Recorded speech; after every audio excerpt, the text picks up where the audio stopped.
Well, hey, and welcome to the Successfully Unsuccessful podcast, the show where entrepreneurs and business leaders unveil their deepest struggles in their journey to success. I'm your host, Josh Dittrich, and I sold a couple of my businesses in 2021 for more than $10 million. But the path to success almost cost me my family due to misplaced priorities, infidelity, and struggling with anger. Now, after my own transformation, I'm on a mission to help men like me who want to build a successful business, but with the foresight and framework to keep the first things first: our faith, our family, and the freedom to enjoy life while creating a greater impact in the world. If you're a man looking to elevate not just your business, but also become a better husband and a father, you found your tribe. Using the Kingdom Factor operating system, we leverage content, experience, and a proven process to develop men into stewardpreneurs. This isn't just a show, it's a movement, and together we can journey from our lowest lows to unparalleled heights. So backstory, I'm a Minnesota kid. Grew up here. Born and raised where? Yep, Waconia. Okay. West Sider. Okay, so that's west/south from here, Yeah, Yeah. West/south. Grew up in Waconia. Went to public school, then basically went to Northwestern College after that. Yep. So in St. Paul. What year did you start and graduate high school and then start college? 2004 to 2008 high school. Okay. Yep. I'm a young pup. Okay. I graduated 02, so you're 08, so 6 years. So you must be 33? Yeah, 34. 34, yeah. Okay. Yep. So did that, went to Northwestern. That was a good time. I actually studied kinesiology to start. So pre-med type of thing. The idea was eventually to do like sports medicine, rehab stuff. With a business minor was where I started. And then my sophomore year, Christmas of my sophomore year, one of my buddies was a missionary kid from Haiti. And I had always talked to him about like, hey, dude, you go back for summer break and Christmas break. And you've told me he's about from there. He is a missionary kid there. So he's white kid, not Haitian. Gotcha. Missionary, grew up in Haiti. His parents were missionaries. Yep. He grew up there. Mission Aviation Fellowship. So it's like a PK, but he's a MK. Yep. He's an MK.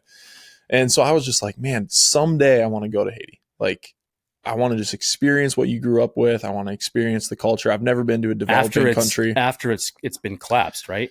This was leading up to that. Yeah. So 2009, we started talking about it. 2010, the earthquake happened in February, and it was basically closed down. I thought my shot was over to go see him down there. Door closed. And they opened up like October for commercial flights to go back down.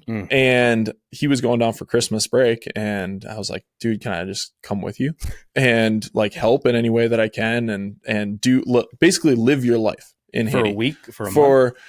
As whatever all of Christmas break, whatever you let me. So he's like, yeah, come on down. This will be awesome. So it was one of the most wild experiences because I've been out of the country plenty, but it was to the Bahamas and to Canada and all that stuff. And he goes, yeah, just like get off the plane. You'll go through customs.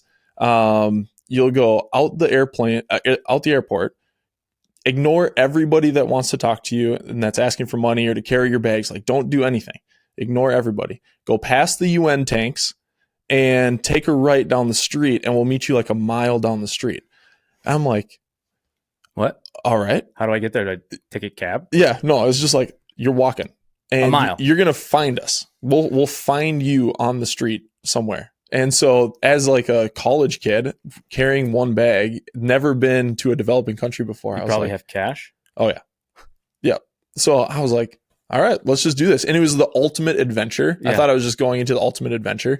And it was so scary every moment of it. But being down there was unbelievable. It literally changed my perspective on life. And how long did you end up spending time there? It was about a week and a half. Okay. That I was there. We did everything. We worked at orphanages. We handed out food, like basically seeing Feed My Starving packaged food really on the front lines, getting distributed, and like deciding which kids can come in and get food and which kids don't get food. And like, you got to be on the list. Otherwise there's fights that break out to get into these places. Wow. So, and just like the sadness that was the craziest experience of mixture between faith in God, because their daily lives depend on it. Literally. right? Literally, like food that day, food, water depends on it, and this desperate life, and a mixture of both. And so when you have moms coming up to you with kids and like, you want to help everyone. Hey, take my kid, like literally take my kid. Take him with better life somewhere else. So it was this wild like combination of eyeballs faith, can't get any wider. Right? Faith and desperate hope that was going on. And I remember I was having one conversation. It was at the orphanage that we were working at. And I was asking like, man, the earthquake was almost a year ago now. There's been millions and trillions of dollars that have been flowing into Haiti. It doesn't look like anything happened. Like it looks like the earthquake was last week. What's going on? And essentially they were like, well, yeah, we can provide food and water for people, but this is always how Haiti's been. Now just the infrastructure has crumbled, but there's no real business infrastructure in this country. There's a lot of corruption. There's a lot of, honestly, foreigners that come in, they build businesses in Haiti because they know that people need a place to buy things. And then they ship the money overseas. So like there's no sustainable internal economy going on inside of Haiti. And so at that moment, we were sitting on the rooftop of this house, complete darkness, and we were hearing like kids singing and playing in the streets, like joy, just joy. In the midst of the crumble. In the midst of the heartache, and like, yeah, it was unbelievable. But this idea at that time came into focus of like, if you have good business practices, that is one of the most great catalysts of change in the world. And there's no sustainability in this country. How do you go and create a sustainable environment? And so it started my process of learning that business was a huge, powerful economic engine, greatest catalyst for change in the world. And and you knew Jeremy Carroll, right? I do. Yeah. He was actually speaking at an event last night that we had. So I was at Night of Worship earlier this week. Yep. Were you? I was not there. I'm supposed to get him on a recording if I can. Yeah. He's a busy guy. He gives away a lot. Yeah. And this is why we're talking in some ways. Keep going. This is love it. Yeah. So basically that started a business journey for me. And it was, yes, you can do business overseas. You can work with World Vision or Compassion International, building sustainable economies and doing that stuff. But really at the end of the day, even if you're doing business in the United States, it looks different than that. But if you're a good leader, the world revolves around money, and it revolves around a job. And like it or not, you have to work someplace to make a living.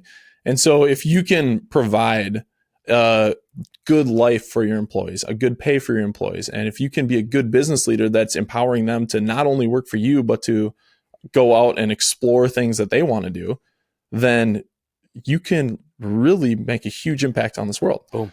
So I switched my major to business at Northwestern. I said, I'm all in. That was it. So you were like a year or two in? I was 2 years in. Luckily I had done PSEO. Good thing this isn't real, cutoffs. Yeah. I was doing PSEO and so I still got to graduate on time and do all that, but went into business thinking I want to make a difference in the business world, and I want to marry that with what ministry would look like in the workplace.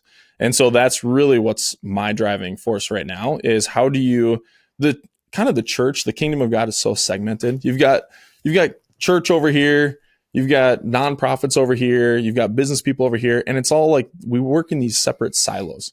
What would it look like if those circles started merging a little bit more? You got to be kidding me right now.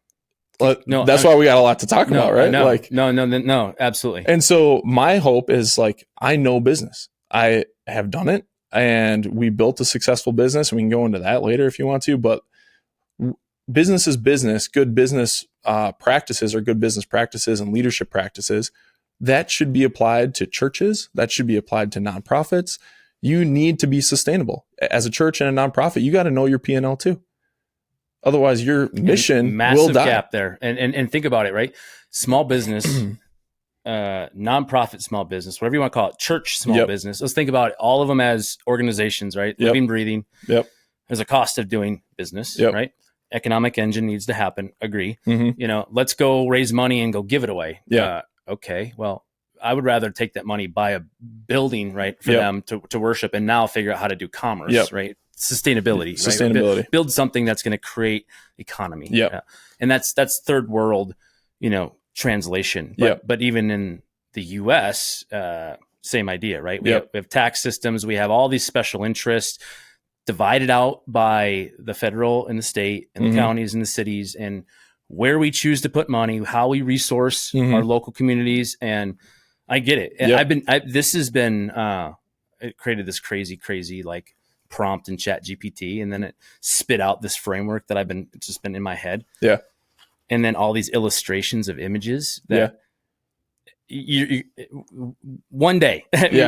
So I say all this, dude, I'm tracking you. So you had a successful business back. Just give me 2 seconds of that. Yeah. What was that? Yeah. So we started a company, Great Waters Financial, back in 2012. It started. I joined shortly after that as an employee at first, and wanted to learn how to build businesses. So it was 6 of us that just started a financial practice business.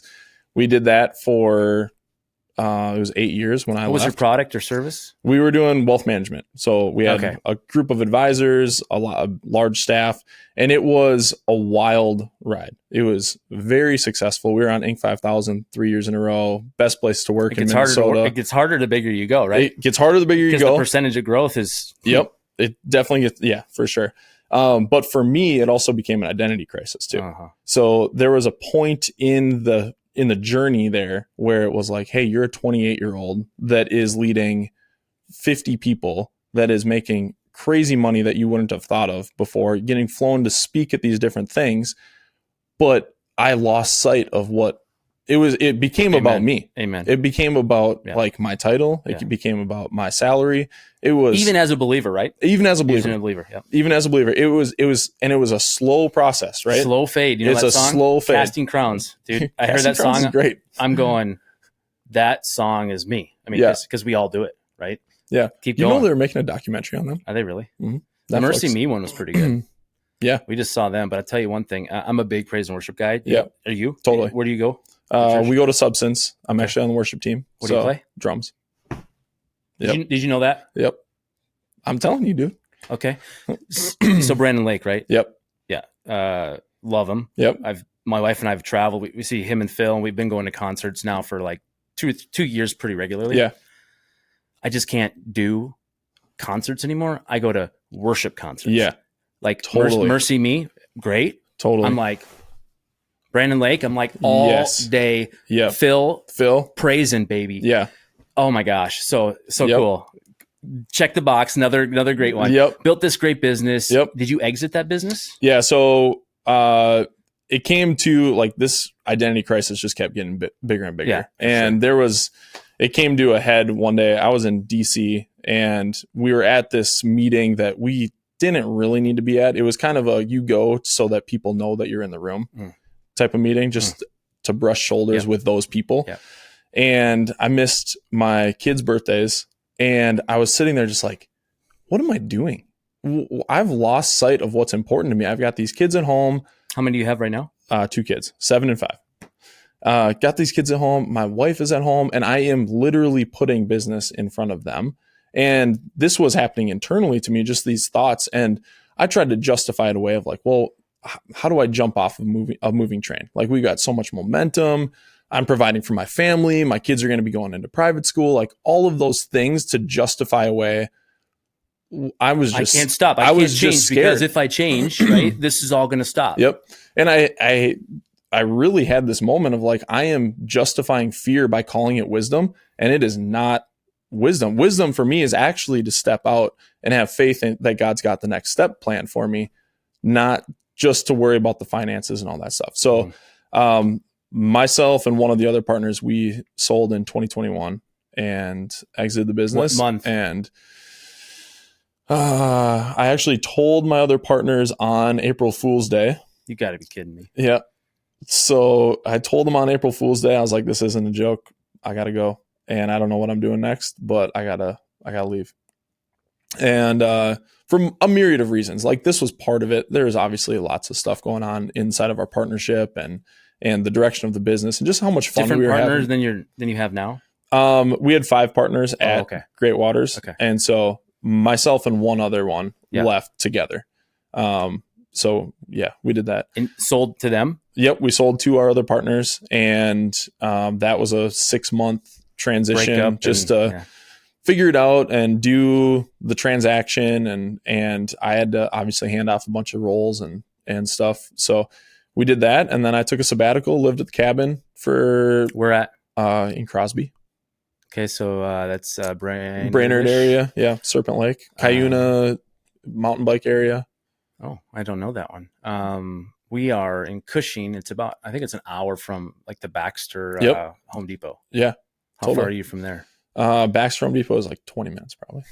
How about an Airbnb and spent a lot of time in the Baxter Home Depot this last summer. So you bought one? Yeah. Yep. And your family was living up there? Yeah, we just went up there and lived. We basically took a 40-day, 40-night sabbatical. So cool. In the fall, and lived up there for most of it. And then, now joined up with some buddies and my old partner, and we're doing this Gratuce Funds thing. Oh, dude. and I definitely want to go into that. I think we have less in common maybe in the commercial side. Yeah. Interest wise, it's up there. Yep. It hasn't happened as well as I'd like it to yet, but dude, so cool. All right, what else do we need to know about you? Me. What else do I need to know about you? Let's see here. Yeah, my kids, they go to Maranatha Christian Academy in Brooklyn Center, I guess. And you live where? In Maple Grove. That's right. Right. So that's, going 694 for you, right? 15 minutes to drop them off. Exactly. Okay. On the way, we office downtown Minneapolis, so it's just a quick drop off on the way. What do you do to work out? I see. Is that Fathers to the Fatherless? This is, yeah. Jeff so Zog did you know that too? I had a gut feeling. Yeah. Circles run together. 2 times. Yeah. Same. 2 times. Oh, wow. Not this year. So I skipped this year. Oh, got it. So 2 different years prior. Yep. What do you do to work out now? We have a Peloton. So we're on Peloton. We just got a tonal.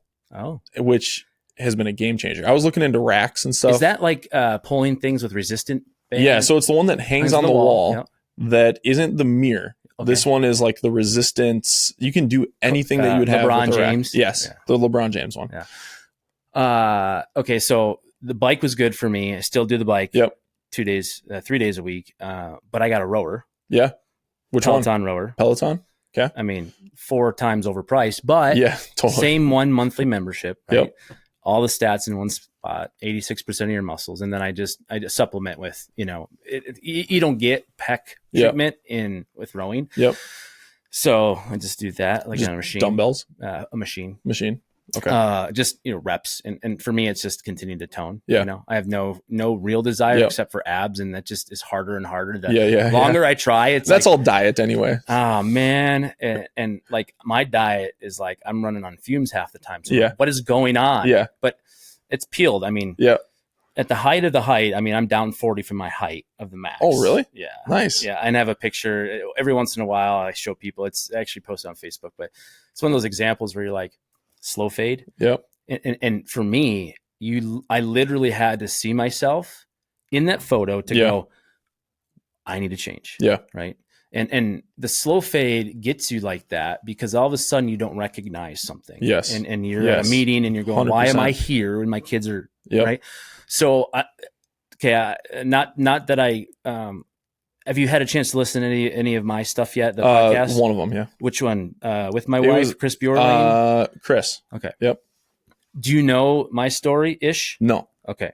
I mean, ish. I know like you're involved with Cashability, so I know those guys and all that stuff, but not any of the backstory. Okay. So like you, I grew up in the church. I grew up as a believer. Yep. And I didn't get that part, but I'm assuming you did. Yep. Okay. Moved to Minnesota 18. 2 months after college. Yeah. And it was a town in Iowa. You just leave. That's what you do. You pack your bags, you go to someplace else. Yeah. Minneapolis is like, okay, what's there? I have a couple uncles there, and I was a post-secondary for video productions. Okay. And so I moved here to do video stuff. Yep. 12 months later, I had a 2-year degree, and no, I'm not doing this. Like, I'm not going to go rural South Dakota and run a camera for $9 an hour. Yeah. And I was at Best Buy. So I started at Best Buy right when I moved here. selling Best stuff. Buy corporate. So selling stuff in the stores first. Okay. Yeah. And then they're like, dude, you got to go to home theater and sell there. So I loved it. People would walk in. They're like, how much is this with tax? You know, it's $350, you know, plus tax. And I'm like, no, it's 2003. Like, look at all these flat screens and flat panels. And by the way, we have 24-month no interest financing. Right. So then they leave with $5,000 worth of stuff. Yeah. No commission. But I'm like, dude, this is fun. Yeah. Now pay me to do that. Yeah. And I'm like, I want to do sales. Yeah. So I heard of a guy and an opportunity to go to the corporate office. And so I was already at Best Buy for 2 years. And this guy is like, yeah, I sell stuff. I'm making 6 figures and I'm at Best Buy corporate. I'm like, what? So Best Buy for Business, I found out about that. I'm like, oh, a connection of mine. My old boss went there. I'm like, I want to go, get me out of here. You know, my leaving the store as a supervisor to be a customer service agent and in the corporate was paying more than my supervisor role. I'm like, duh, benefits, the whole nine, you know. But I'm like, I'm going for that sales role. So learned and eventually got there how to pick up the phone and cold call and do all that. And was like, man, this is corporate. Yeah. This is, you know, I'm a cog in the wheel. I have the itch. I'm working with all these small businesses, selling them electronics and different things. I had a lead that came through to sell 60 water filters to an online filter guy. So I'm like, that's interesting. Found a quick little niche, turned that idea into a very interesting business. And so Josh at Best Buy is now taking water filters that Best Buy sells for the fridge and calling all the online guys and they're buying from me. Yeah. It's a $4 million book of business. And I was like, this is interesting. So, you know, life was great. Met my wife. We moved here.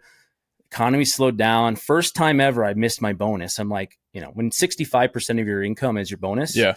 In the recession, it was happening in 2010, 20, something like that. I can't remember, 2008, right? And then there's this weird lull.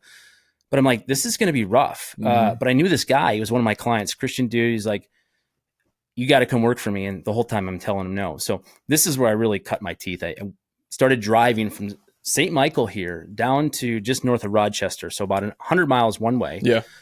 And I would go down there. And for the first time, passion and skill was like, I found it. I found it. And I gotta make a difference. I gotta take Best Buy corporate knowledge, bring some infrastructure and some strategy and just go run. Yeah. Well, this guy's entrepreneurial. He's like, you know, take on whatever you see. And I'm like, I'm going to get into e-com. I'm going to learn, you know, data feeds and SEO and paid search and digital and technology and sourcing and private label and ERP and like just MBA. Yeah. 7 years, we grew the business. So I guess the first encounter was I went down there to play drums because he was playing a mandolin. Okay. And he had a couple buddies and his name is Jamin. So I called it Jammin' with Jamin. Yeah. Went down there. What's his last name? Arvig. Okay. So at this time, business is fairly small. And he's like, come work for me. I'm like, nah. So I stayed at Best Buy. All that happened. And then was like, maybe we could do something on the side. So I was selling for him 18 months on the side. It was sweet. You know, I had some side income coming in and I had a relationship with this dude. The side income came from me calling all the guys I had at Best Buy to sell them the filters that he had that Best Buy didn't have. Yeah. And so I'm like, this works. So I'm double dipping in a way that's legit non-conflict. The Best Buy did not hate this. Correct. Okay. Yeah. No. And I think they didn't know, but at the same time, if I were to be full disclosure like I am now, I would go, I'm not doing anything wrong. And so I still stand behind that and I go, cool. But now it's time to go because I missed my bonus. He's going to give me a salary, cast a vision that I believe. Yep. And he showed me a comp plan to make $200,000-300,000. I'm like, I'm in. Right? Yeah. So now I'm married at this point. I'm all in. Yep. I'm like driving down there, spending the night in Rochester, going to work the next day, then coming home Tuesday night. Yep. Driving back down Wednesday morning, doing the same thing. Jeez. Did that for a few months. Then it was like one day a week. How long had you been married at this point?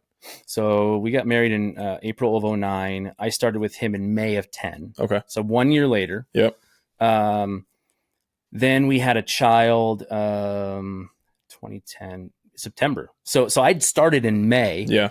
4 or 5 months later, I had my first kid. Yep. And I'm so into it, this opportunity, right? This comp plan, this identity, this I'm going to be successful. Yep. This is how I'm going to provide for my family. This is it, right? I'm wearing that hat. I'm going to kill it. And this is just, you know, the flesh. And my own kid, you know, is born and I'm already on my laptop, you know.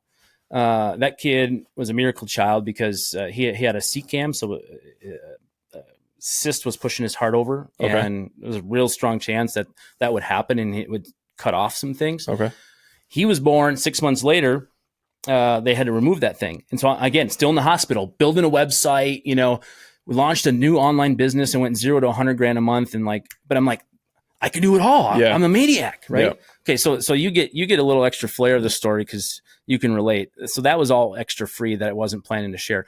But long story short, amazing experience, grew that business from 3 million to 5.4 on the side. And then the first year we started full time, we went to 10 million and then 17. Yeah. And then he brought on VC funding. We doubled and we ended up getting about 52 million before market and pricing and the whole world changed in terms of like competitive landscape. Yeah, that is sick. Learned Amazon, the ins and outs. So, pay per click and there was no one doing any of that stuff. Like this is like the old days, the good old days.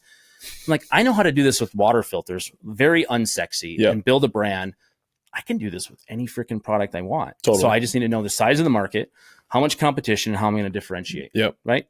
Boom. Idea. Essential values. A brand that's like, okay, you go into Target, right? You see ibuprofen from Advil, and you see ibuprofen from Up and Up Target. I'm like, that's what I'm going to do. That's my brand. Launched 100 plus SKUs. Did this on the side. So our first product was a descaler, like citric acid that you would put inside a coffee Keurig. And instead of selling it for $14.99 for one use, it was a 2-use application for $10.99, but it was 8 ounces. So it was concentrated. So save $1.50 a unit in shipping. Yep. Selling tens of thousands a month. And so that model replicated with, I hired my brother, we went from, over the course of 5 years, 0 to 10 million and just that. Yeah. But that all happened because, I had the itch to leave. I wanted to leave. My partner at the water filter company, his name is Ryan. And Ryan is a fantastic, amazing individual, non-believer-ish. But we were playing racquetball together and we got to do something. We got to do something else for us. So we ended up buying a promotional products company, right? So like that kind of stuff. Yeah. We do it for UCare and Medica and some other accounts. His sister went and ran it. And so for a year, I was in the sidelines, kind of coaching, involved, getting my side hustle Amazon business going while that promo was working. Well, this thing's working. Let's bring it into the building. Yeah. So now we have 2 businesses operating there. And about a year later, it's like, 6 months later, I'm like, I got to go. I quit my guy. Kind of the same idea. I'm like, I can't do this. Like, I don't buy in the vision. Like behind it, this has become a problem. Every time you bring in a new marketing guy that's going to change the world, he never does. He always leaves. And I've been here every time. And I'm done. I can do this myself. And here's my 240,000 stock options. I was going for the home run. And, that was my pursuit. It was success. Yeah. And my relationship with God. Meanwhile, I'm a drummer still at the church. Yep. I'm serving and hosting and facilitating a small group. I'm giving, but my heart and my mind were so focused on this. Yeah. Right. So through that journey, I'm like spending not a lot of time at home. My first 2 kids didn't get the same dad that they have now. Traveling all the time, eating out, got fat, and very simply, it's like, when you're in Rome, do what the Romans do. I'm drinking, eventually had 2 instances of infidelity. And it's like, wow. So then I carried that around for 2 years, 3 years, not knowing what to do. Yep. Right. And what happened was I'd been bottling up so much that like rubber meets the road. Anything would irritate me and set me off, and realized if I don't change, like I'm going to hurt somebody that I shouldn't. And this is not good. Yeah. And so I had to really come to Jesus for real. And I picked up the phone call, a Christian counselor. I mean, this is something, get this, at 34 or 5 years old, whatever it was. Like my mom had been trying to get me counseling since I was a little kid. Yeah. For similar reasons. Like we didn't get along and I was just so me, so independent, so argumentative in a way. And like, I wanted what I wanted, right? Yeah. Selfish nature was feeding. So the first question was like, hey, what's your relationship with God like? And I'm like, well, yeah, I go to church, I'm plugged in, I'm connected. Yep. And always like time in the word and prayer. I'm like, yeah, like I'm not a big reader. Yeah. It's like, start with James. I'm like, oh, so that literally that day or next day, it was like new routine. I'm going to read chapter 1 of James every day. Yep. And I'm going to write my notes. And I did that for 5 days. And every time I wrote notes, they were different. I'm like, wow, Lord, you're showing me things. Be quick to listen, slow to speak, slow to get angry. And I'm like, And then, just layers upon James. And like, I gotta, it's a heart thing. Josh is a heart thing. So I continued that path, and I saw change, and my wife saw change, and there was more patience. But I still, physiologically, I'm still irritable. I still, you know, my house and the kids and the madness and businesses. I'm like, you know, so through that, I'm going, but Lord, you know, you're calling me to something bigger. I know it. And you've brought me this far. Like, you've changed me. You've transformed me. Like, I want to live for you in a new way. Business and missions, but I don't understand how that works. And then I heard of business as missions type of stuff. Right. And I'm like, that sounds cool. Well, right around that time, this guy calls me, LinkedIn cold calls me, and he's like, hey, we're looking for a guy to start a Minneapolis chapter of a kind of a Christian business peer group model. We're not there. We would love to build that. Would you be interested? I'm like, heck yeah, business is missions. This is God's door opening, right? Yep. So what happens is, I'm like, that's it. I go to the president all the way to the top. He's like, you can have it if you want it. I'm like, here we go. And I just didn't have the peace. I didn't have the normal, you know, affirmation that I felt the Holy Spirit was really in it. Yeah. Even though seemed very obvious he was, right? Makes sense on paper. Boom. Yep. Right. So the next very question was, who do I know that I can talk to that just, you know, process this? I didn't have mentors. Like, I mean, I'm up in St. Michael, been going to the church this long and still don't have like this connection, but I have a small group guy who's like, you know, my dad is involved in a Christian business thing. Maybe you should talk to him. So I reach out to him and have lunch, and it's very, very clear that the Holy Spirit through that conversation was, it's time for you to lead. It's not time for you to lead. It's time for you to learn. And I'm like, yeah, I need to jump in a group. I'm not going to do this. And I'm going to go learn. Yeah. So I'm in this group now, like these men meet once a month, monthly. It changed my perspective, right? Now when you're showing up with guys that are passionate about business, but very aware that there's a purpose for business, and it's not the way I thought it was. We're all aligned now, right? We're husbands, we're fathers, we're business leaders, but we have a commonality. What I've been looking for, right?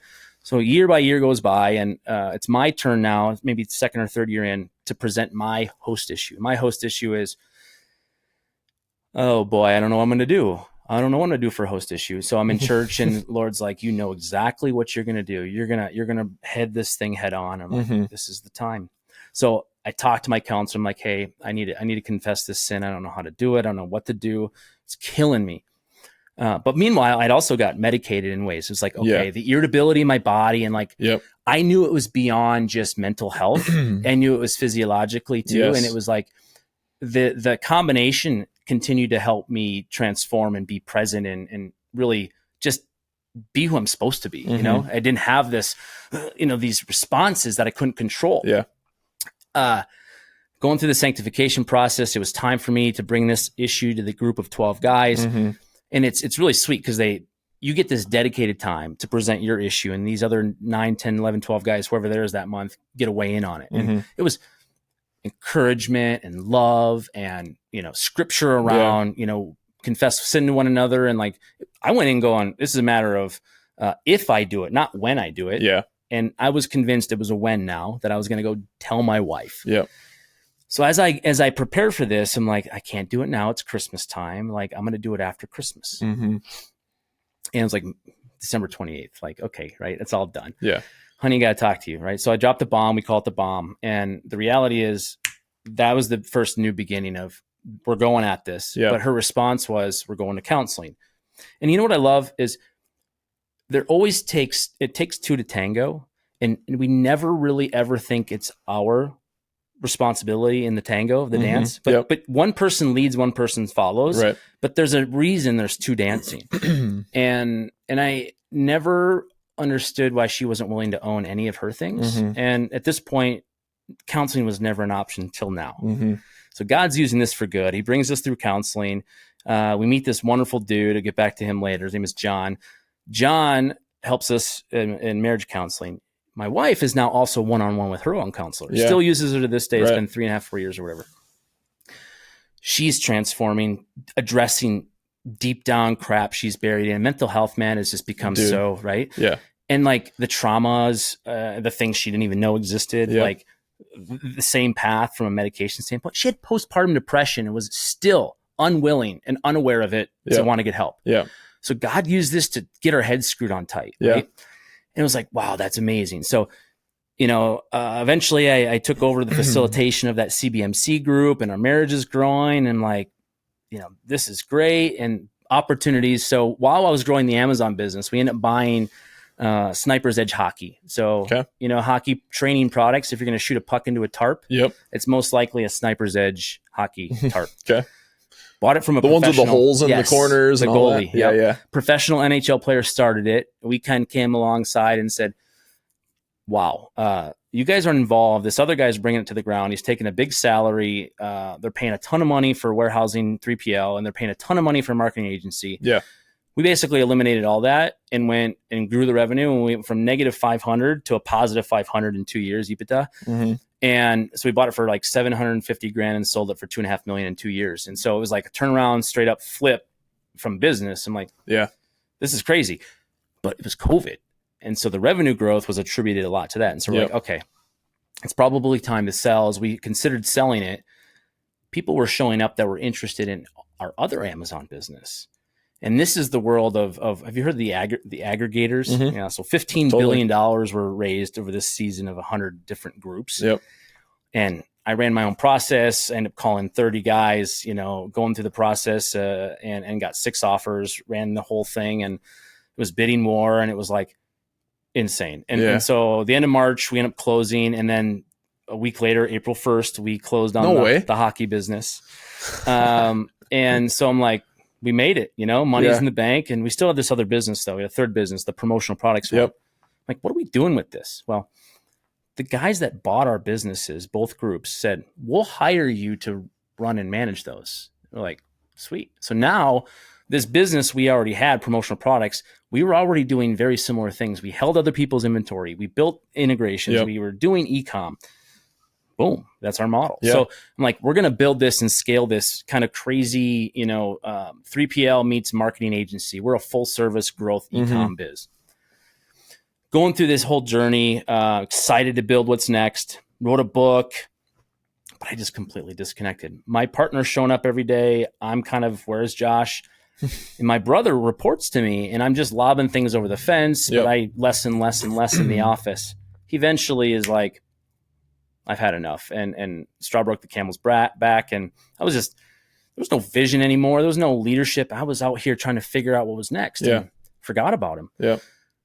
Perfect timing, because if that hadn't happened, I'd be still in that grind. But we were able to, he quit in the middle of a leadership team call. And I'm like, oh no. So it's either me jumping in, take this over, or resolve this. Yeah. I agreed to step away. My partner brought him back in. And so he's been running it since January this year. Yeah. Had that not happened, God was clearing the way, right? Yeah. So January, I was told also that CBMC, it's going to be my turn to be a guest speaker in April. I'm like, all right, I can do that. I'm supposed to be in 2025, but he advanced me 2 years because someone backed out. So I'm preparing now for April. I'm like, all right, I'm going to give a speech in front of 50, 60 guys about my story. And it's time. I've had a lot of thoughts going on, and it's going to be go time. Go to Brandon Lake in March. Yeah. Drive to Kansas City. My wife begins to share with me things of her past and things she told me she was going to carry to her grave. And the relationship dynamic and that trip was just transformational. So we're in the concert, and the dude comes out, we're going to seek healing today. We believe some of you have troubles hearing, and we're going to seek healing today. Well, my wife has been having issues. And so she raised her hand, several other people actually too had the same thing. Gathered around her and start praying with her. And, eventually they disbanded, and one lady leans in and whispers something to her. I'm like, what is going on? Well, she ends up bringing to head a very specific comment, prophetic word that very, very much so related to our topic on the way up. First time she shared it with me. Yeah. And this lady leaned in and then handed her a card, and it was like, here are 4 local churches you can get connected with. Here's a Bible reading plan, unaware of my wife's faith. Right. And here's a phone number to call me. So we go back after that's all done. We get dinner, and she's telling me this. I'm like, she hands me this card, and she's like, she handed me this. I'm like, whoa, that is sweet. And like, boom, light bulb went on for this nonprofit. She's like, what are you so excited about? I haven't even told you the story. I'm like, what? So she said she leaned in and told me, this situation about whatever. And it was like, Lord just took that and removed the burden. It was in the debt bucket on the balance sheet, and he moved it over to the asset bucket. And he's like, I don't have the pain. Yeah, it happened. Yeah. But I could see it as an asset. Yes. Who can I help? Yep. So now my wife is involved in youth group, and some girl for the first time says she was raped. And my wife is now able to share that story to her. Yeah. With her. And it's just like the vulnerability, is stirring and building. I'm like, wow. So we're in this Kansas City trip, and things are flowing in my brain, and God is just showing me things. And I'm like, what is going on? And on the way home, I'm bawling. I'm like, I don't know what this means, but it's tears of joy. But he's called me to something big. I don't know what it is, but it's big. And I'm like, Tim Tebow big? Like Tim Tebow, I'm like, Tim Tebow big. That's what I was telling my wife. I'm like, I don't know what that means. And I also heard that the devil's coming, and he doesn't want to see what's going to happen. And so, she took it for face value. And here I come back now. It's March. I have 30 days to prepare for the talk. I'm on fire. I'm ready to write it. It took a month. I didn't have anything else to do. In the meantime, I bought this mental health blog, and I'm like SEO. And this is how I got my health manager. Like, you're going to start writing content because you're a writer. And so that was going to be the business, but I'm like, I'm going to let it burn for a minute. I'm going to try to figure out, after I get through the speech, what is this about?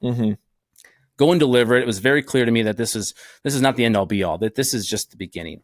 And so as I'm delivering this talk, I use the words, while I was successful building and growing and scaling a business to exit it for 10 million, it was proven unsuccessful in the path to getting there. Right? I think you can relate, right? Totally. So hungry for this thing that I lost sight, right? And that idea became the idea of the podcast, and sharing the story and bringing other dudes on have had like, how do we get grounded? Right? How do we really understand God's truth and plan for us and purpose for our lives? And it's not this. And so it's like, it's mission work in the marketplace. Okay. But God, what does that mean for me? I'm an entrepreneur. I build stuff. I create stuff. So he's like, you're going to tell this story now on a podcast, and we're going to bring men on, and you're going to meet a lot of men, and we're going to use this as a platform, because what's happening is you're assembling men in a way that hasn't been done before. And these men are coming together that you described, where these buckets of men exist, and they're gathering together to not only bring the gospel to more people, but to sharpen each other, to build business together, to grow. So this model popped in my brain. So now I'm like, I need a place to put these people. I'm spending $70,000 on a podcast, $10,000 to launch it, $5,000 a month because I don't know what I'm doing, but I wanted to expedite it. I don't know how I'm going to monetize it. God said, talk to this guy, Ray. Ray was the guy originally founded the company who contacted me 5 years earlier. He was on my list, and I'm like, all right, I have to contact Ray. And we were just talking, and he's like, dude, I think what you're doing would be perfect for this coaching. And basically he left 22 years starting this ministry to build a platform now for bringing content for marketplace ministry in a very, very specific way of running and facilitating a meeting, tied to tech, tied to a membership directory, and building kingdom. And I'm going, yes. He goes, I'm coming there. You're coming here. I said, I have 5 kids. He came here, stayed here. The next morning, we're just going to town. It's like, the Lord's in this. I think we need to do a partnership. I'm like, huh? Yeah, like, you're 20 years senior than me. Like, you're talking to me? I respect this guy. He's the Godfather, I call him. And he's the guy who started Marketplace Ministry, built a podcast, 250 episodes, tens of thousands a week download. It's called Bottom Line Faith. I'm not sure if you heard that one. So cool. He's in my living room, and we agree that there's a path here. And I'm going to build now. I'm going to become a coach, but I'm going to build memberships online. He's like, that's great, because our business model is to equip coaches. And so whether or not you need coaches or you're the coach, doing it digitally scales amazingly. But it's not about that. It is about that, but it's about now the collective pool of men that are assembling and sharpening each other. Okay. Well, who are those are making kingdom impact and ready to just crush it? And so what he showed me is this new model. And this is, again, all I've ever been doing is explaining this last like 60 days, this vision. And all I'm doing is getting feedback from other guys. And so Podcast is the outward focused ministry, brings people through this coaching opportunity to basically work on businesses, missions, and living out our faith in the workplace, becoming a better husband and father. This group will meet once a month for 4 hours indefinitely. Yeah. You stay with them. It's Cohort. But that's not it. We're not done. I have been longing for community here. We've been at this church up the road in Monticello for 14 years. And it was like, I need to be around people in our community. Our kids are in middle school. They're going to be in youth group. And we came here. I started playing drums here, got connected here. Fathers for the Fatherless. Yeah. Met 50 guys that are meeting for coffee every Tuesday. Yep. Connection after connection after connection. It's like, what do you do, Josh? And you know, you can read about my story of selling the businesses, and people are finding out and they're like, hey, can I pitch you an idea? And I'm like, all of a sudden I'm this guy. And I'm like, I didn't do anything. Like, I just followed what I knew how to do. Yeah. I'm like, why is this? Like, God, you're using this. Like, and these are relationships that are like dudes like us, like family driven, you know, business driven. Totally. So he says, I'm just thinking about where this thing all of a sudden, like, no, this is bigger than this. The original model for Kingdom Factor, the Cohort model, is not digital. It's actually a 10-person group that I would build, kind of like the original guy that contacted me said. But it's not going to be just a group of 10 guys. These are guys who are going to be very specific skills, and they're going to be believers in the body. And then the calling continues to be bigger, that I'm assembling now the parts of the body to bring together the strongest force that now can actually be trained through this framework, that these 10 guys are going to help. They're going to have membership units of an entity now. Yeah. And there's going to be a management company that reflects some of the businesses that I have. And I'm going to profit share with that entity. And I'm going to use them and teach them to help grow. And this is going to be side income, passive income related to this work. Yep. Because I'm not going to go raise 10 salaries and share. This is the model. Yeah. These guys are like me. They wanted success, didn't know how to do it. They got stuck in corporate. They've been put in a box. And that box says, you will make what I tell you can make. You are capable of what I allow you to be capable of. Case in point, a guy that's like, dude, I've been a director for a while at a big healthcare company, and I am in a box. I'm 49. I didn't save the amount that I wanted. I put my family first, but I don't have the money I should have. I want to learn from you. I want to contribute. I want to do something big. I want to do something for the kingdom, and I want to learn entrepreneurial things. I said, I'll teach you. I don't know how I'm going to pay you, or I don't know how you're going to pay me. It doesn't have to happen. Boom.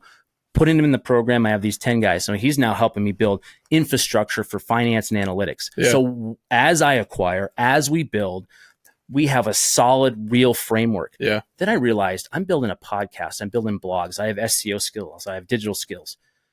All of these other guys that I know that actually do have businesses want these services, especially if there's growth tied to them. Oh my gosh. Now I have kingdom guys that are business owners willing to pay us. I met a guy named Nash. Nash is an email cold outreach guy doing 15, 18 grand a month. He's like, I've been waiting for a guy like you to put something like this together. Let's merge, let's put our stuff in, bring revenue in, and we'll build the infrastructure together. And another guy says, I want in on that too. And we can, he's a video guy. So I fired my podcast guys. He's a worship leader at a church. He's like, I've been stuck in this bubble where I'm either in ministry or business. I'm an entrepreneur too. I have a studio. I want to do videos, but I have so much fear to leave on my own. And I don't feel like God's asked me to. I said, we're going to do it the way I did it, but you're going to have a coach. So I'm bringing these guys together and like, I'm in. I don't know what's happening. And so now it's clear to me. It's private equity meets franchise meets incubator. Believers sharpening one another. Now, if I do it at a global scale, we do it together. The body of the fingernail of the thumbnail I'm going to meet other fingernails across the body, and other fingers in the left hand and the right hand knows what it's doing. Totally. The vision is these 10 guys can help build. Now here's where it's crazy. As that revenue grows from these guys, that profit share flows, grows their income passively with really no expenses under one condition. 20% of that profit flows to my nonprofit. Okay. Self-sustaining. Back to totally. This nonprofit now is about identifying the needs in a specific community. These are community guys. The the churches that I know we're not bound together. One Savior, one man, Jesus. Forget the rules, forget the rituals, is a human that we should model. And if we simply love God and love others, we'll change the world. That is the gospel, right? That is there. it. Boom. It will change everything. And so if we go around and we're generous with our, let's say our tips, for example. So I started doing this. I'm like, how does this work? KTIS, drive-through difference. Yep. I'm going to start tipping in a certain way, and I'm going to write just one step. That's the name of the nonprofit. And just one step represents two things. One step to continue to chase after Jesus and transform your life. Yeah. One step to be able to make a small dent in a bigger problem. Yeah. Do you know Shane O'Rourke?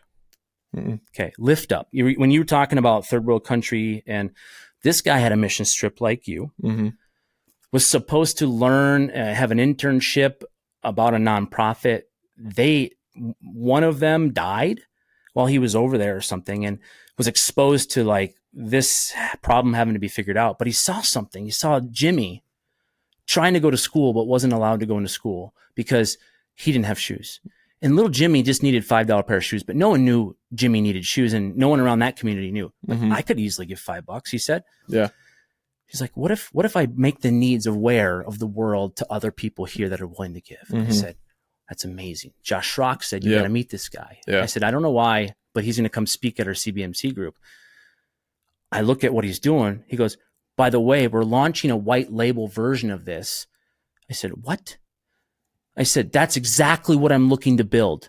Literally, that I could take this framework, create the needs of the community driven by the nonprofits in the community. It says, the single mom that has 2 kids that is in a very bad spot that needs to have her new apartment outfitted. The church has all these all the time. But if they vet them, which they are, they have to say no often, and they have to raise funds in a really weird way. Yeah. So I'm like, we partner with churches now. Yeah. We have 2 churches that represent just one step. This becomes a mechanism to bring the body together, almost like WWJD. But the dollars flow, and then they impact the individual. So when you go to the restaurant and you over tip and you write just one step, they go there, they pop up, they go, you've been given, you've been blessed, here's why. By the way, put in your zip code, we'll show you all the needs that you can pay it forward to, right? That's sweet. And then that's crazier is that restaurant or the guy that did my driveway. I said, what if I bring you 4 of my neighbors to do their driveways too? Will you pay me 10%? He goes, no, I'll pay you 5. I said, okay, 5% it is. It's going to go to my nonprofit. And so now local people using local providers with a 5% incentive because they know it's going to trickle back to their community. And now people are using that and driving more revenue in businesses because they know where the money goes. Yeah. Self-sustaining. And we're using people to drive that. So now you have, what is a steward? A steward is a person who's responsible for things that aren't theirs and is entrusted to take the best care of it. Well, if we think of our stuff as our stuff, then we're stewards of our stuff, then we got it wrong. We're actually a steward of God's stuff. Of all of it, though. Yeah, not just the stuff he gave us. Yeah. So think about that. If I'm responsible for the crap on the floor outside on the street, how many people walk by it? And that's okay. I get it. There's not enough time in the day to do everything, right? Yep. But you pull the right people together and you now show them how to make additional income. So they're no longer the slave to the W-2 train. Yeah. That they actually have an independent entity that buys their time back. That income will continue to flow whether or not they show up or not. Yeah. And now they go, I believe God wired me. My ikigai or purpose is stewardpreneur. I'm like, this is it. I'm responsible for this, but entrepreneurially, I'm responsible for how I can leverage the skills and the abilities of others to create with an economic engine of business that drives and flows down. And I'm like, now we build it here, we franchise it, we bring it to the next one. And you can do this in any community. Yeah, totally. Have you heard that before? Have you heard any of that crap before? I've not heard you talk about that at all. Have you heard others talk about that?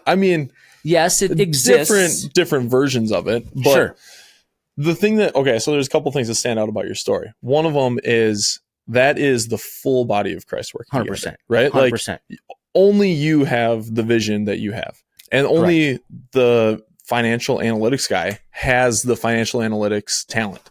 And so it's bringing the full body together and like mobilizing and maximizing Boom. in one direction, Boom. which is towards stewardship Boom. and service. Boom. So check the boxes, it's baby. Awesome. The other thing, going back to the beginning, what's crazy, Substance talks about this phrase like finding freedom and then discovering purpose, and they have to happen in that order. And what's cool about your story is that this new vision of life for you is coming after discovering or finding your freedom. And because now, like John, we do a lot of John Eldridge ministries for Wild at Heart and stuff. And he talks about like, you can only bring the fullness of yourself when you're wholehearted. So you have to work on the wounds and like the patterns of behavior and all that stuff. All that stuff is necessary for you to bring your full self. 100%. And you don't have to say those wounds don't exist, but it's how do you know about the wounds? How do you turn them into a testimony? And then move it from the debt bucket to the asset bucket. Move from the debt bucket to the asset bucket. And you opened up your wife being able to dig into. He uses it all for good. He promises which is your role as a husband. And that, without going into it, like my story is very similar to yours in a lot in that way. In a lot of ways. And then as I started finding freedom, as I started going through my journey of discovery of dealing with my crap, Hannah got to like find and discover and admit things to me that she had never admitted before in her life. Because she saw you change. And did she change too? Yeah. Well, it was parallel. It was almost like a step behind, just like it's safe. It's safe to go into this. And it is scary. As you're leading, being vulnerable. Yes. Right? So as I started talking about stuff, she's like, man, I've been hiding an eating disorder from you since we've been married. And like now she is in the freedom step and we're in freedom together. And we also have more grace for each other because we're in it together too. Like I'm not holding anything against her and she's not holding my issues or my sins against me. Unbelievable, right? Because we understand like Satan attacks men and women differently, but it looks so similar. It looks so similar. It's the attack of the heart. And it's, if I can get little hooks in your heart, make you believe something a little bit different about yourself and pull you in that direction, pretty soon you are going to be in a mode of self-protection. And we had to master that. And I don't know if this is the case for you, but one thing that we learned in counseling that's still stuck with us, and John, by the way, John, the counselor, is one of my 10 that will be the in-residence HR psychologist who's going to drive some of the thoughts around the SEO, around the mental health blog. Cool. And so assembling the people. But what he taught us was, as these things unwind, right, as our wives and ourselves and our spouse communicate, it's often a lack of expectation, right? Managing expectations is a gap, right? In communication. Yep. And managing expectations is hard in itself, but communication, we're two different, breeds, right? Yep. And entrepreneurship, former teacher, administrator. So we're like complete every word. And it's like, here's what happens in communication. Sometimes it's just definition that's wrong. And we're arguing about things that we took personally because someone used the word wrong. Yep. Right. And here's what I found. The thing that changed it was the story I'm telling myself, like you just mentioned. I can't remember how you said it, but it was exactly that in a different way. When your wife was willing to, I forget. Anyway, back up. When I say something and your wife is in a position where she goes, what did you mean by that? You know, because the story I'm telling myself was, you said this and it sounded like that. Is that what you mean? And you go, I'm glad you said that because that's not. I'm sorry it came out that way. Totally. And those are the fights that we have. Yeah. And guess what? You look at the other 5 boxes or 6 boxes of health in marriage and finance and relational health and physical, mental, spiritual. Like we are tight. Yeah. But this one area, it's like, oh, so if we figure out how to communicate better, game on. Yeah. Dude, so cool. Totally. I mean, how many, so here's my question. How many men do you believe truly are these stories of want to be successful, the purpose-driven life is to make money, understanding that maybe someday if they have more money, they could probably give more money, or if they have more time, they can give more time. And they do that every day. They choose the teeter-totter of, I'm investing my time for this trade-off of money. And you remove that equation now, and you have time, you add time to it, and you have money. What do? You wake up in the morning with what? The passion that drives you in the area you're great at. So Ikigai is passion, talent, what the world needs, and your economic engine, because it revolves around money.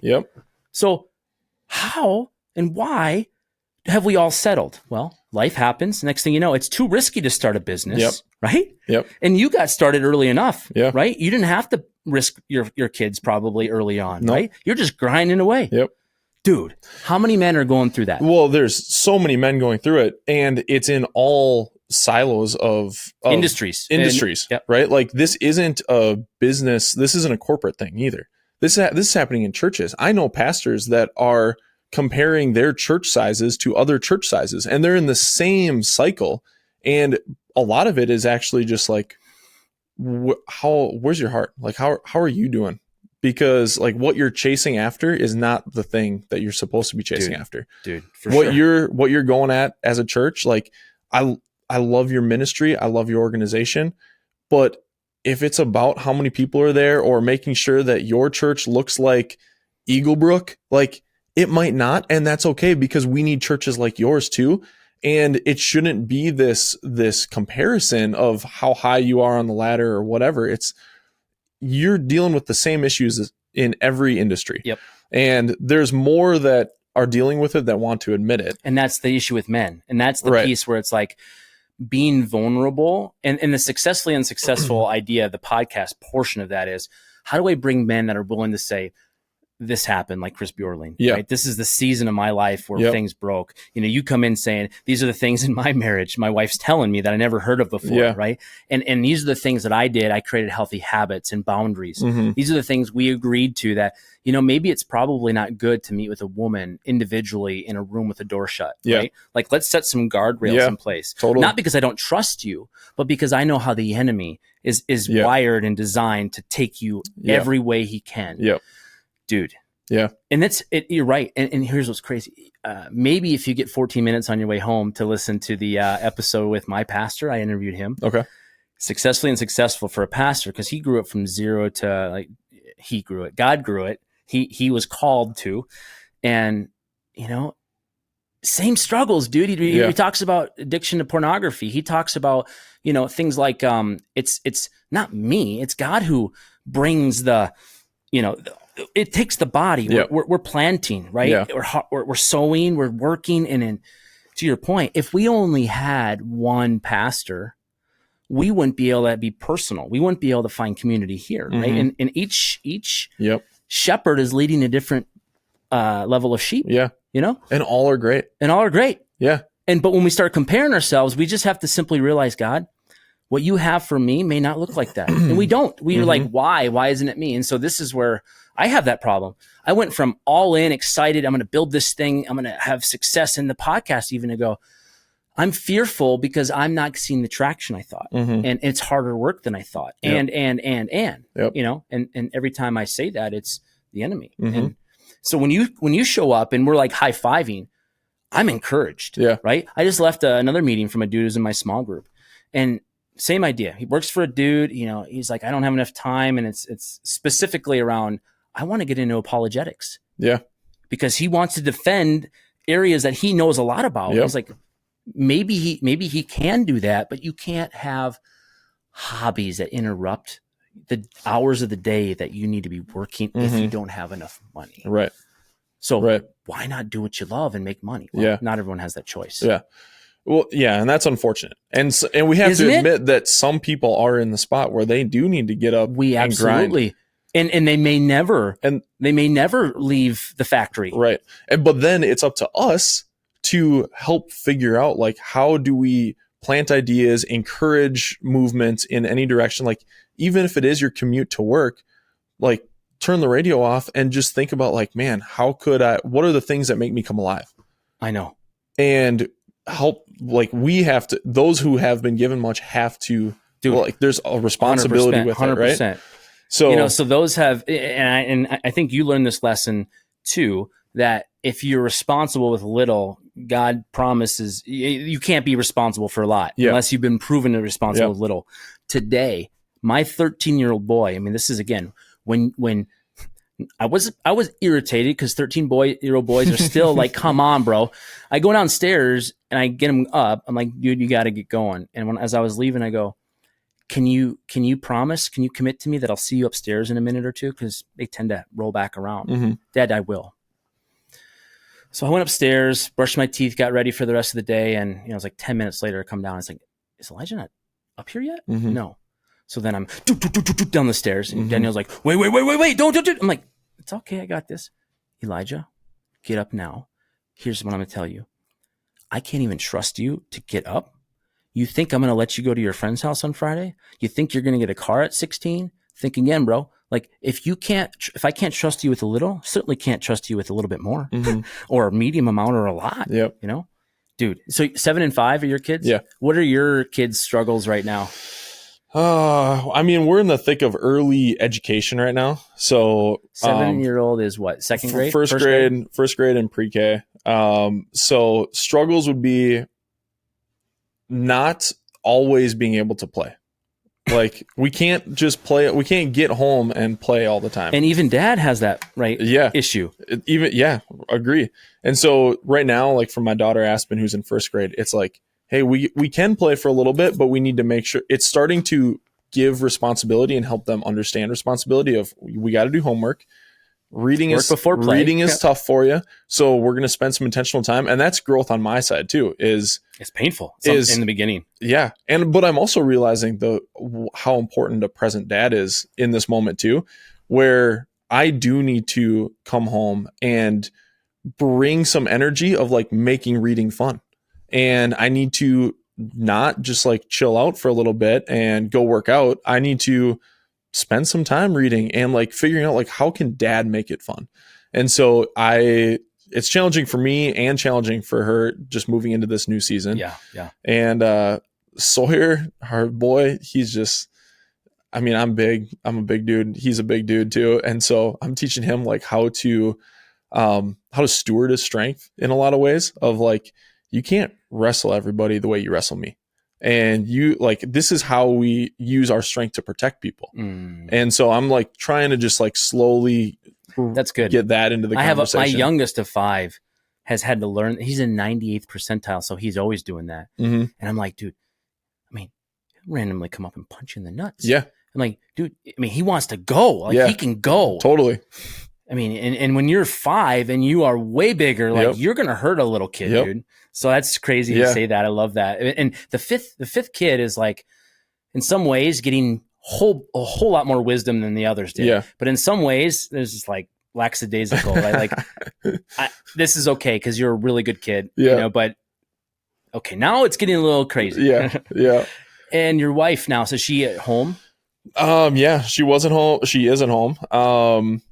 Again, going back to some of your biggest hurts are your biggest testimony. So she's right now studying to become licensed in fitness coaching and nutrition coaching. Cool. So she really wants to marry health and wellness really with the story of our hearts and some of like the John Eldredge. Did you say stuff. Life coach in there too? No? It'll end up being a little life coaching, but it's fitness and nutrition is what she's getting licensed as. And then because pretty much every woman, what she would say, can relate to this identity around body image in some way, shape, or form. Mm-hmm. That is what Satan attacks more often than not. That's the mental side of it. That's the mental side. And so how do you bring in the identity portion? Not just this is what you eat, this is what you don't eat, this is how you work out, this is how you don't work out. You're a child of God made in his image. Yes. And you need to learn to love yourself too. Right. It's both of those things. So she wants to eventually do coaching around women for that. And her dream is to open a gym someday, a women's only gym where it's safe to not get hit on all the time, like a Lifetime Fitness or something like that. You can walk in, you can get coached, you can do some co-working there, and you can be in a spot that is for you to experience your identity in Christ and a healthy lifestyle. So cool, man. So, and my wife too now, because our youngest is 5 and she's just in that season of ramping back into life, and her teaching license expired. And so she's like, I'm kind of rusty, I'm like, what's next? But her transformation story too is mental health ish. And, being a mom and being a wife to a crazy, entrepreneur dude. And so she went down life coach certification of things. Yep. She's going to office right down here. Oh, really? And get this. The nonprofit is us. And she was on episode 3. Get this. I'm interviewing her in the third person about the old Josh and the new Josh. And that's good. It was weird, but cool. Weird in the sense that it's hard to do like third person all the time, but it was fun. And so here's a crazy little tearjerker episode. In some ways, maybe, I guess. But to me, no, because it's just raw. I had the same guy I told you recruited, the email outreach guy. He's like, the episode with your wife is fire. And I responded, what did you say about my wife? She's hot. No, but just like, cool, dude. Yeah. And those aren't words I would ever think I would hear from a dude, the episode was fire. I'm like, this is what I'm talking about. Yeah. Have you felt like this though? Like growing up as a believer in high school, that you just blended in with the world because you had to? Or did you have strong Christian friends that you guys were band of brothers? No, it was a little mix of both. My high school, I'm not proud of my high school career. I love it. I miss it. I lived 2 different lives in high school. I wouldn't recognize you. I lived high school, be popular, flirt with girls. How many girls can I get to want me at the same time? Like that was my high school career. And then I had my youth group side of me, which was be the kid that every parent wished they had. And you're on the worship team and you lead these Bible studies and all this stuff. And it was so bifurcated. Like it was so bifurcated. And it was actually a conversation even leading up to Northwestern, going and to school there, was I had a buddy. We were probably the only 2 Christian athletes at Waconia. And we had a conversation of like, we're going to Christian colleges. We should probably start acting like otherwise this is going to come out of the blue. Yeah. And he was not as much that way as I was. Like he was pretty on the straight and he said narrow. This to you, or you said this to him? It was after a football game. We were at a party, or we avoided the party, went and hung out, the 2 of us, and just like hung out. I see. And we were having this conversation. You had the breakthrough when bro time chose against that, knowing that you're going to have to stand up in college. Yeah. And it wasn't like I wasn't doing anything crazy. Yeah. No, I wasn't drinking in high school or doing anything wrong. See, I was that kid and going to youth group. So I was literally the same thing. Yeah. But behind my parents' back. I've been snoozing or smoking or chewing since I was 14. Yeah. And dude, like in a Christian home, my dad wasn't the leader, wasn't the spiritual leader. Yeah. And I'm like, I'm not blaming that. We talked earlier. You said something quick. Did we talk about healing? Or something popped up. I was like, I got to share that. So this season, as I was entering in 2023, there's these past individuals in my life that were on my list also. And so this is kind of a personal quirky CRM I've built. And there's a bucket I created called healing. Yeah. My mom was in there. Mm-hmm. I grew up my whole life. My mom's on mine too. We started counseling this year at 39 years old. 5 sessions. My mom, it was amazing. And I just never understood that a mom only wants the best for a child. And I just apparently needed to hear that. It was my wife who told me that part. I'm like, okay, so she probably did love me. But like, I just grew up with this push away. Never wanted a relationship with her. And it changed in 5 sessions. And she changed. She started going to her own counseling this year. And it's like, Mom, I'm willing to go. This has been on my heart because because this cancer scare you had, if something happens, I don't know what I'm going to say. Yeah. And I cannot get up there and have nothing to say about my own mom. Yeah. You know what I'm saying? Yep. So, dude, I encourage you, whatever it is, you're not, if you're not dead, he's not done. And there's time. So that's all I got for that. Yeah. Second, my old CEO, here's the 250,000 stock options. And, I just went our ways. I held back resentment for years until my brother quit and realized there were some things that I was doing to my old boss that he was doing to me, but I also had to own. And so I owned what my old boss hasn't owned necessarily. Yeah. But I also learned how, why I felt the way I did. And so I invited him to go have this conversation. I just told him, dude, I'm sorry. And I've been doing this. And then it started with him actually reaching to me. And he said, last time I saw you, said, there's still a lot of people that don't know Jesus. And I said, you're right. That was my indication of what I might be doing next. Mm-hmm. But he texted me. I said that to him in Vegas.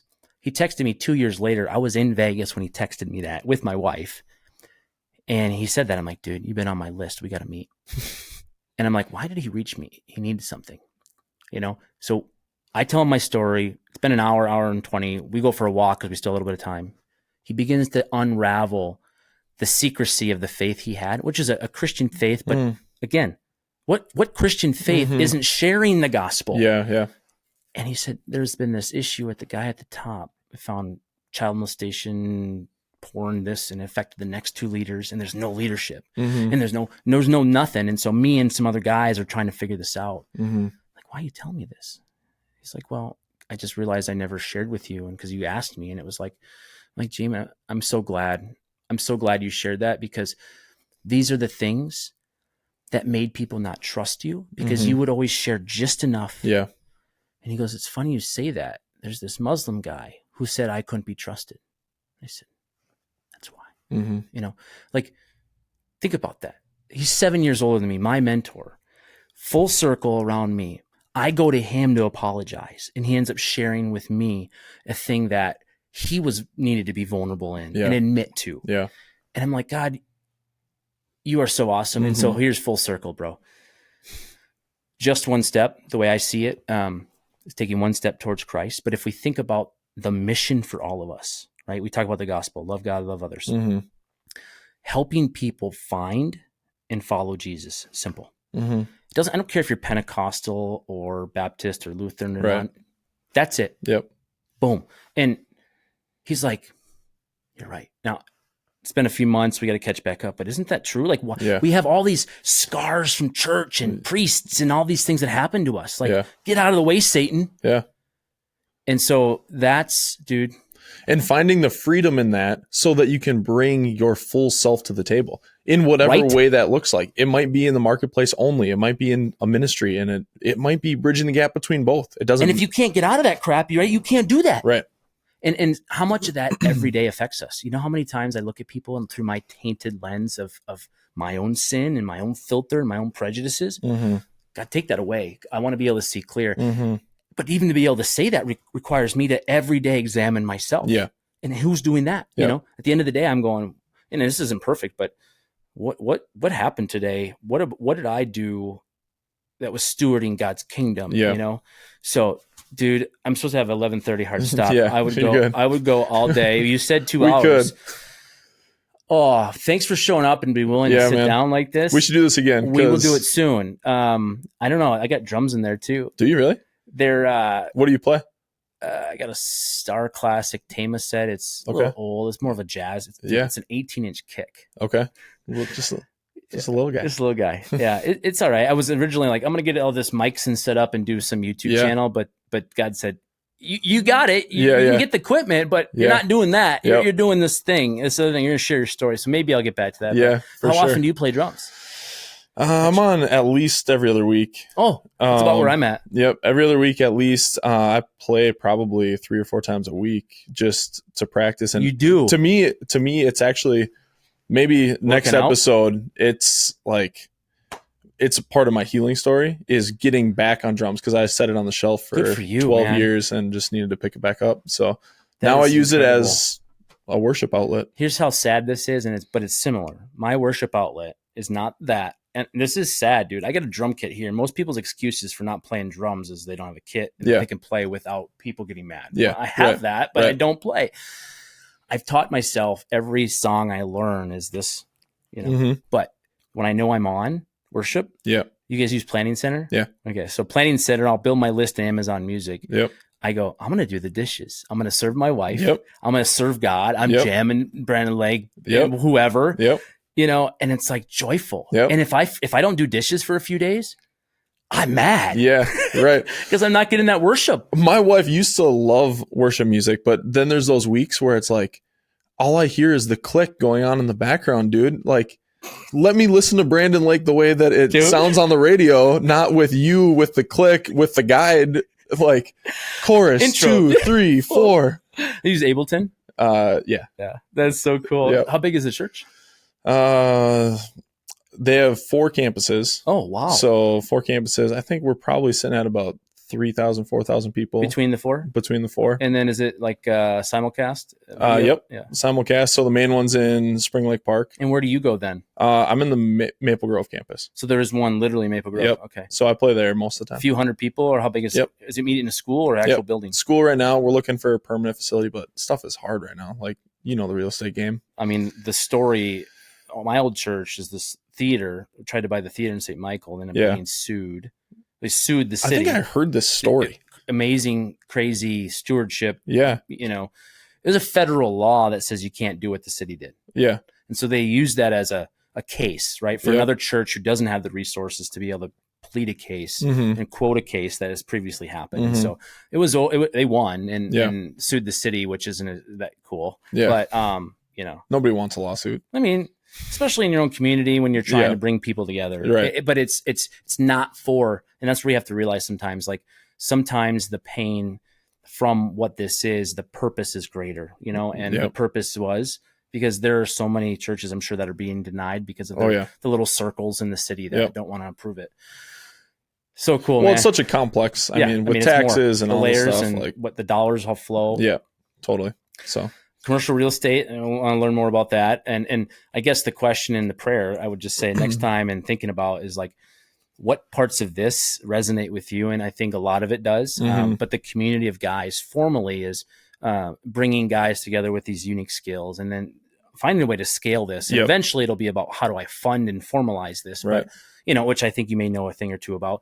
And for me, I want to tap into guys that there's a whole nother animal here around a CRM and that it's part of what I want to.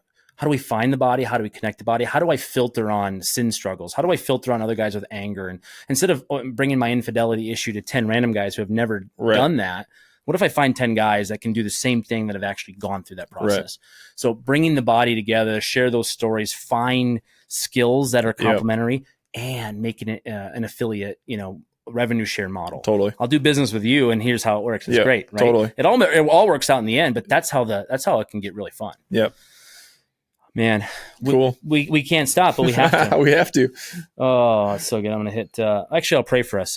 Father, just grateful for so much opportunity for Austin to come by and just share his heart, and with no idea where things were going to go today, but just sharing our stories and how you're working, how you're moving, how you're bringing men together, how you're pointing people towards you. We're grateful for every day we have, and I just ask that you would be with us and continue to challenge us and guide us and take no credit for any of the things you're doing in us, God, and just help us be that light in this crazy, dark place. And we ask this in your son's name, Jesus. Amen.